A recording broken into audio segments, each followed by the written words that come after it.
Hello there everyone, welcome back to our channel. In today's video, you are going to see how to private the Instagram account.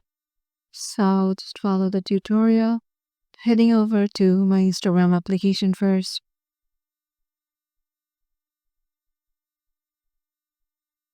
Once you are there, make sure you have logged in into your desired account and then head over to your profile by tapping the profile icon on the lower right corner and then tap on the three lines on the top right.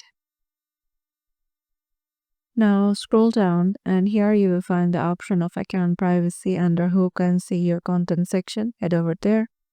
Now I have turned it on because I have turned my account into a private account. So it says when your account is private, only the followers that you approve can see what you share, including your photos and videos on hashtag and location pages and your followers and following lists. Certain info on your profile, such as your profile picture and username, is visible to everyone on and off Instagram.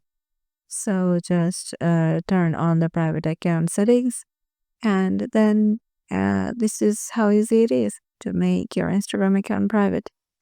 Hope this video helped you out. If you got any questions regarding this, make sure to comment down below, and we'll see you in the next video.